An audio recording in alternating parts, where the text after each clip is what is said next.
sebelum kita mendengarkan firman Tuhan, mari kita akan memuji dan menyembah nama Tuhan. Hatiku percaya.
Shalom, selamat pagi, selamat berjumpa lagi di pemberitaan firman pada pagi hari ini.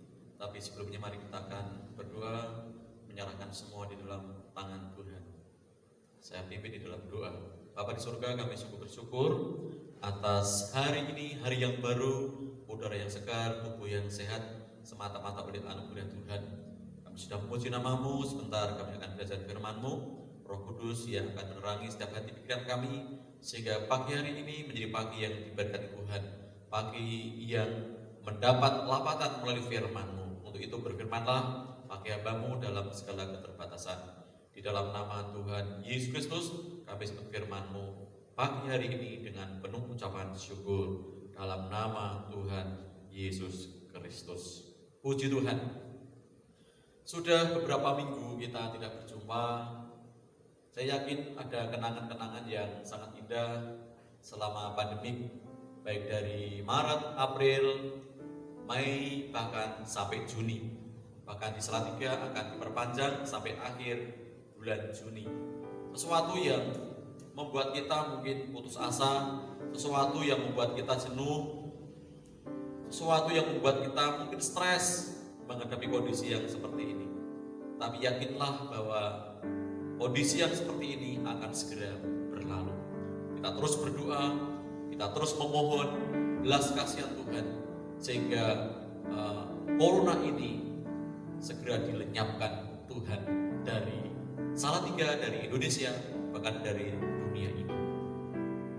Bapak Ibu saudara jemaat yang dikasih Tuhan, mari kita ajak untuk merenungkan suatu kebenaran firman Tuhan yang saya ambil dari surat Paulus kepada jemaat di Filipi. Filipi pasal 1 ayat 3 sampai 11 menjadi pembelajaran kita pada pagi hari ini. Filipi pasal 1 ayat 3 sampai 11. Perikop ini memberi penjelasan ucapan syukur dan doa. Saya bacakan untuk kita semua, untuk kita belajar dalam perikop ini. Aku mengucap syukur kepada Allahku setiap kali aku mengingat kamu. Dan setiap kali aku berdoa untuk kamu semua, aku selalu berdoa dengan sukacita. Aku mengucap syukur kepada Allahku karena persekutuanmu dalam berita Injil mulai dari hari pertama sampai sekarang ini.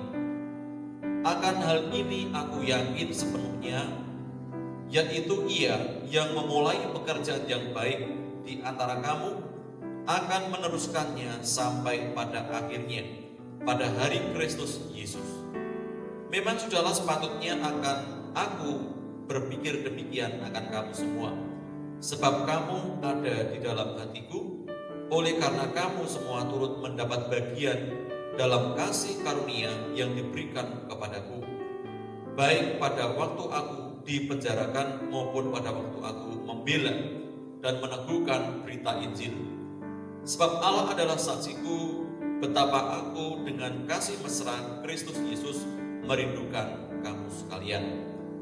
Dan inilah doaku, semoga kasihmu makin melimpah dalam pengetahuan yang benar dan dalam segala macam pengertian, sehingga kamu dapat memilih apa yang baik, supaya kamu suci dan tak bercacat menjelang hari Kristus, penuh dengan buah kebenaran yang dikerjakan oleh Yesus Kristus untuk memuliakan dan memuji Allah.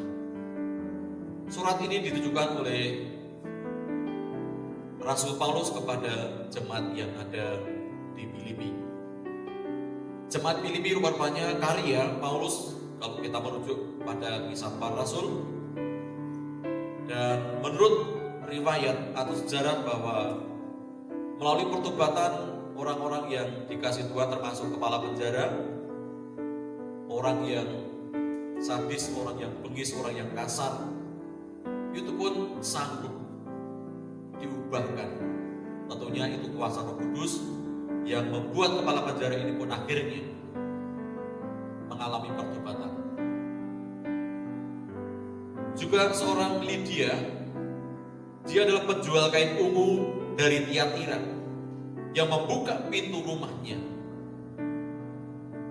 Dan juga budak perempuan yang punya roh tenung. Nah, mereka inilah kita lihat kiprahnya di dalam kisah para rasul, memberikan wacana, memberikan penjelasan. Dan orang-orang inilah mungkin juga menjadi cikal bakal jemaat yang ada di Filipi.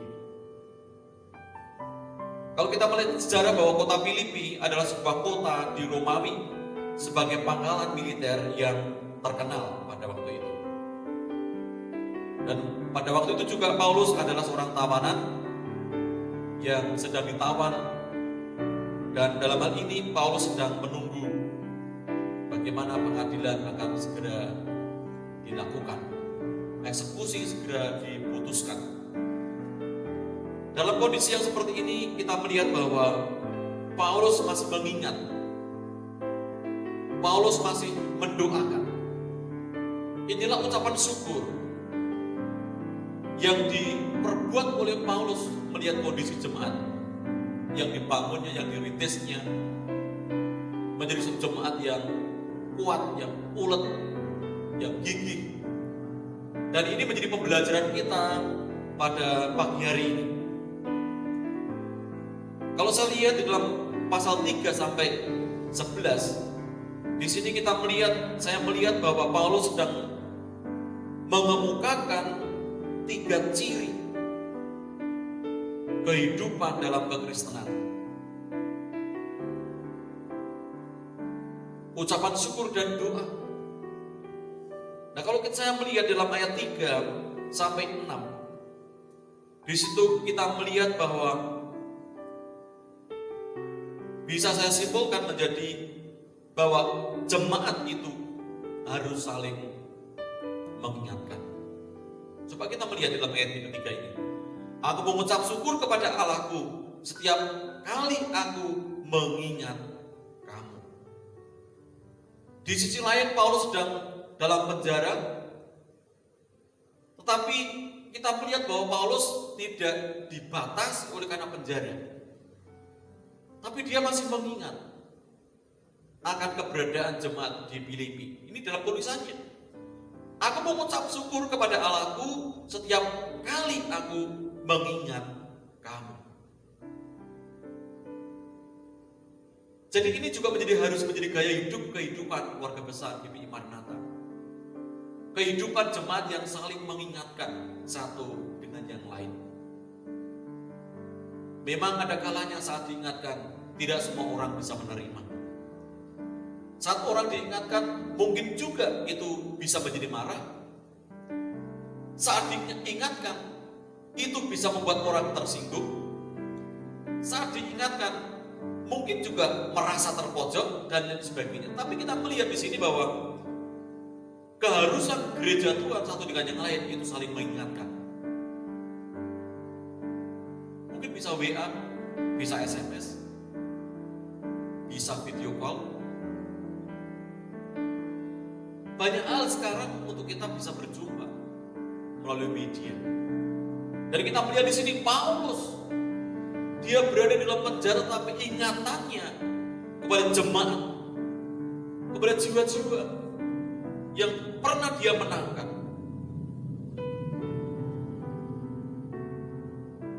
Sesuatu yang luar biasa selagi ia menunggu keputusan pengadilan. Tapi Paulus pikirannya tertuju kepada jemaat yang ada di Filipi. Saat dia mengingat jemaat di Filipi, walaupun dia di penjara, dia penuh dengan sukacita. Luar biasa. Dia penuh dengan sukacita.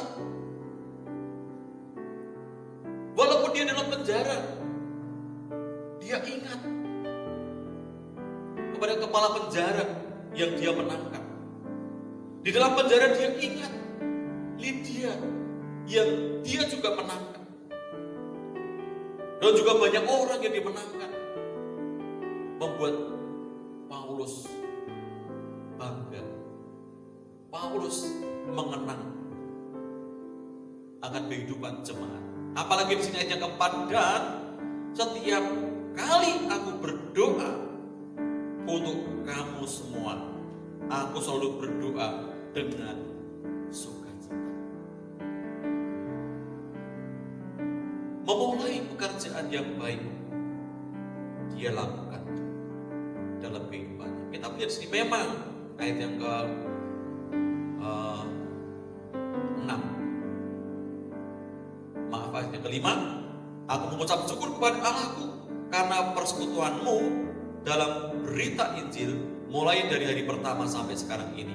Akan hal ini aku yakin sepenuhnya, yaitu Ia yang memulai pekerjaan yang baik di antara kamu akan meneruskannya sampai pada akhirnya pada hari Kristus Yesus. Garis bawahi di sini bahwa di sini Paulus dengan yakinnya, ya, akan hal ini aku yakin sepenuhnya, yaitu Ia, yaitu Yesus, yaitu Allah yang memulai pekerjaan yang baik di antara kamu. Pekerjaan baik apa yang pernah Paulus lakukan? Yaitu memberitakan Injil, memenangkan banyak jiwa, mendirikan gereja di Filipi. Dia yakin bahwa ini pekerjaan roh, ini pekerjaan Tuhan. Tuhan yang memulai dengan cara yang baik. Jadi artinya di sini bahwa pekerjaan yang dilakukan Allah bagi kita itu adalah suatu pekerjaan yang baik, yaitu memberi penebusan. Jadi pekerjaan yang dilakukan Allah bagi kita apa? Penebusan. Pekerjaan yang dilakukan Allah di dalam kita, ya, di dalam kita, ya sampai sekarang Allah terus melakukan sampai sekarang ini, yaitu pengudusan. Dikuduskan terus menerus. Tapi pekerjaan yang dilakukan Allah bagi kita menebus. Yang pertama, kalau di dalam kita itu menguduskan. Jadi kehidupan kita dari hari ke hari itu dikuduskan. Kita menjadi orang-orang yang kudus karena iman, percaya kepada darah Kristus.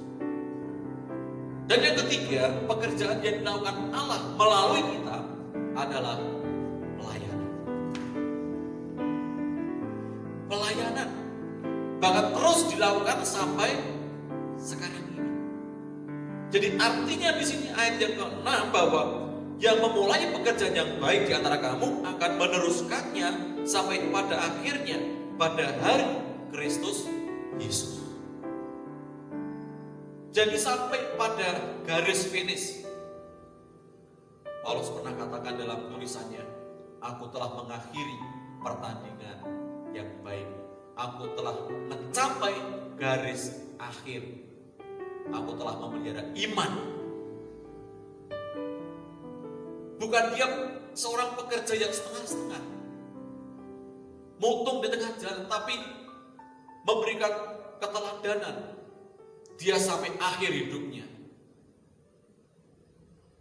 sampai maut menjemput hidupnya. Dan ini yang dilakukan oleh Paulus saat mengingat akan keberadaan jemaat di Filipi.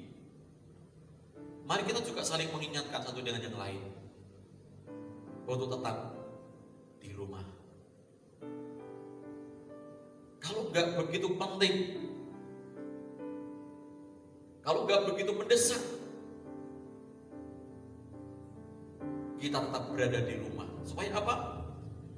Penyebaran COVID-19 ini segera selesai. Ini suatu anjuran, ini suatu hal yang terus diingatkan. Supaya dalam kehidupan kita menjadi kehidupan yang sesuai dengan rencana dan kehendak Tuhan. Saling mengingatkan. Dan saya dapatkan yang kedua itu adalah saling peduli. Ayat 7. Memang sudah sepatutnya aku berpikir demikian akan kamu semua, sebab kamu ada di dalam hatiku, karena kamu semua turut mendapat bagian dalam kasih karunia yang diberikan kepadaku, baik pada waktu aku dipenjarakan maupun pada waktu aku membela dan meneguhkan berita Injil. Sebab Allah adalah saksiku betapa aku dengan kasih mesra Kristus Yesus merindukan kamu sekalian. Jadi kita melihat bahwa maju selangkah. Dia tidak hanya saling mengingatkan, tetapi saling peduli. Saling peduli.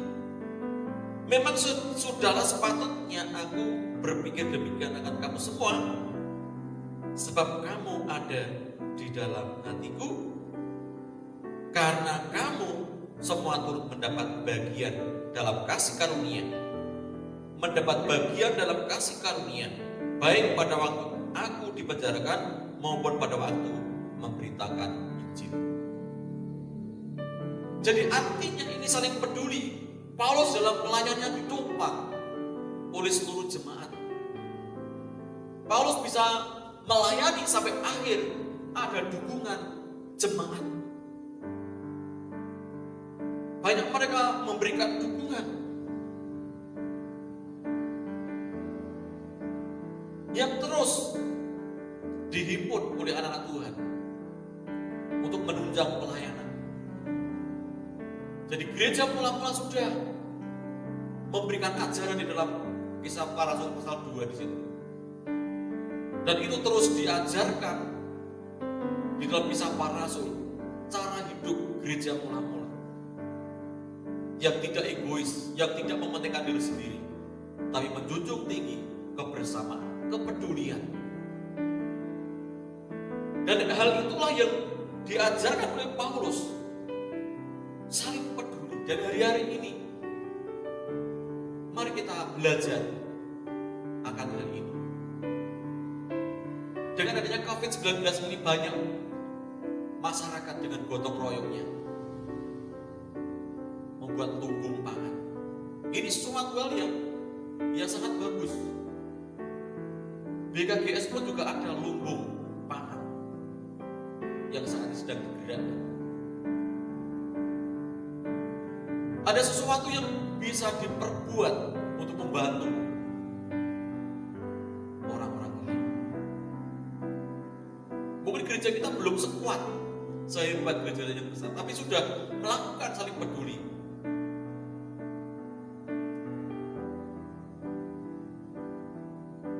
Mengirimkan dananya pada waktu kebutuhan anak-anak Tuhan yang ada di Celok. Anak Tuhan yang diberikan oleh gereja membagi masker, melalui gereja membagi makanan bungkus, melalui gereja membagi sembako kepada jemaat. Bahwa kepedulian mungkin belum sehebat gereja-gereja lain, tapi sudah berusaha. Ini adalah suatu ajaran Tuhan Yesus, juga ajaran Paulus kepada jemaat di Filipi, juga kepada kita, gereja Tuhan. Mari hari ini kita saling peduli satu dengan yang lain.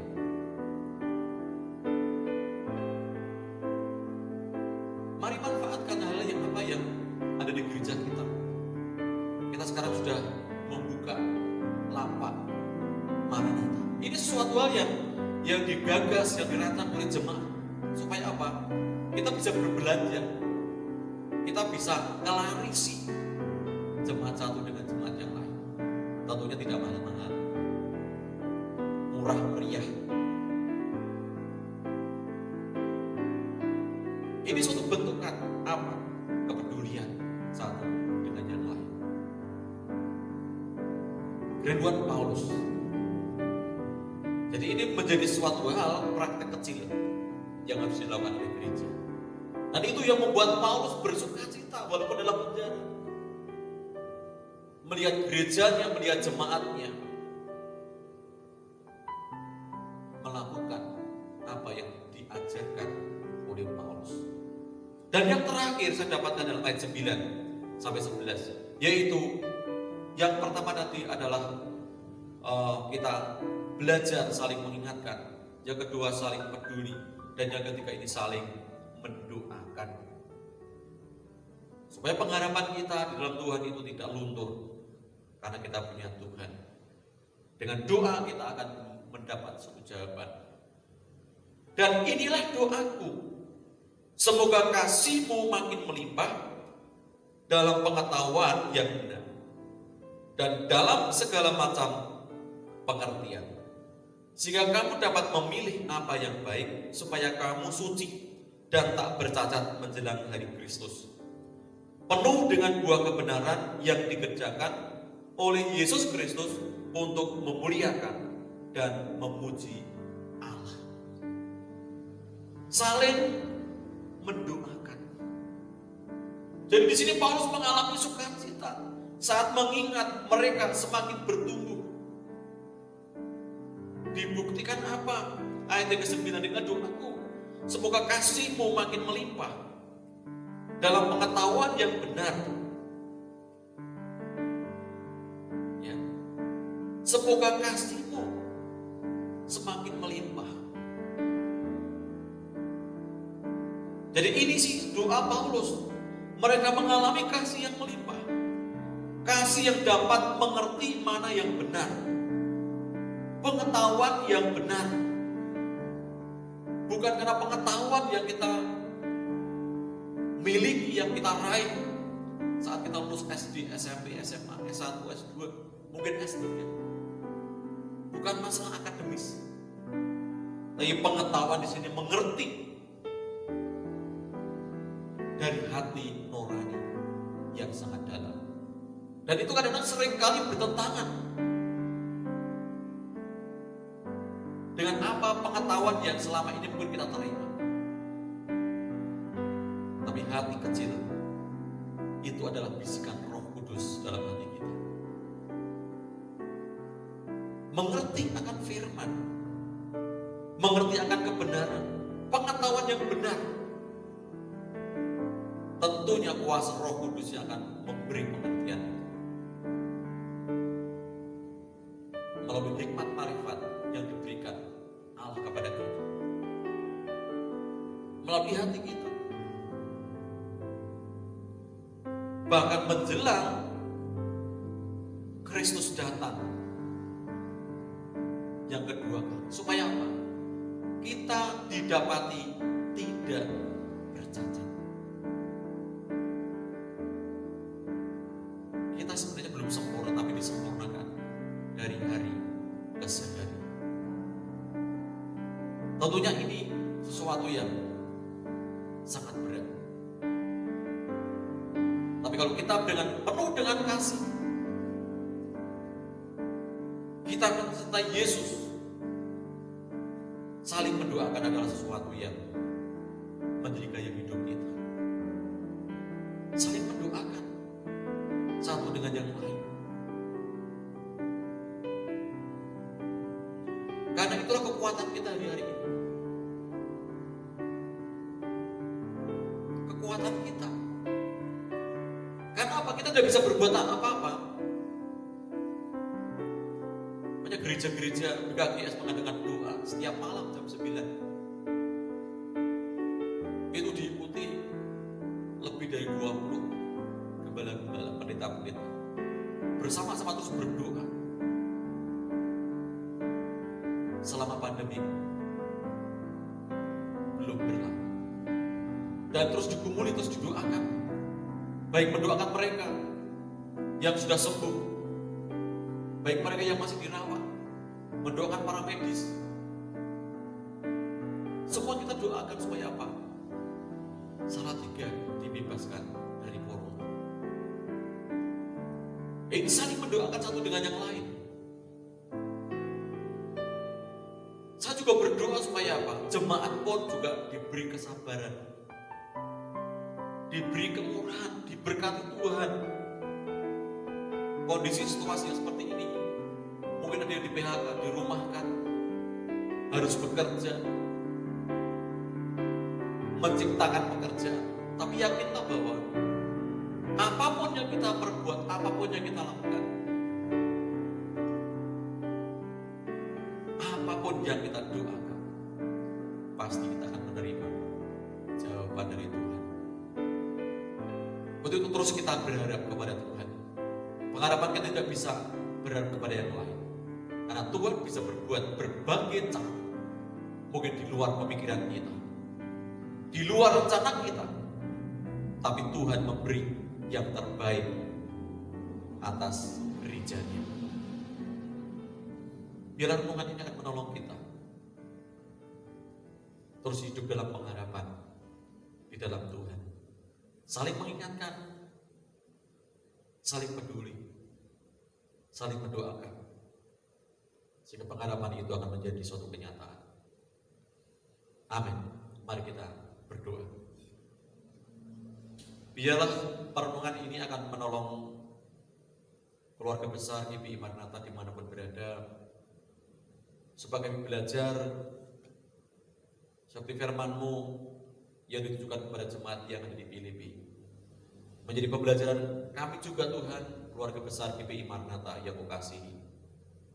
Di tengah kondisi situasi yang saat ini sedang kami hadapi, biarlah kami saling mengingatkan bahwa kami punya Tuhan. Untuk kami terus berharap kepada Tuhan. Untuk kami saling peduli satu dengan yang lain, saling tolong menolong bahu-membahu, sehingga semua itu bisa kita tanggung bersama-sama. Dan di situ ada Tuhan yang memberi kemampuan. Dan Kau ajarkan kami juga saling mendoakan satu dengan yang lain. Itulah kekuatan kami, itulah yang bisa kami lakukan. Dan apa yang tidak bisa kami lakukan, biar Tuhan yang melakukan untuk kami. Berkati seluruh jemaat-Mu dimanapun mereka berada, berikan kesehatan, kekuatan, dan beri kesempatan untuk kami boleh berjumpa di kesempatan dan waktu sesuai dengan penetapan Tuhan atas kami. Terima kasih Tuhan, terima kasih. Kami tetap sabar, kami tetap menunggu. Tuhan beri kemampuan atas gereja-Mu. Kami sungguh bersyukur atas firman-Mu pagi hari ini. Dalam nama Tuhan Yesus Kristus kami naikkan syukur dan berdoa. Haleluya. Amin.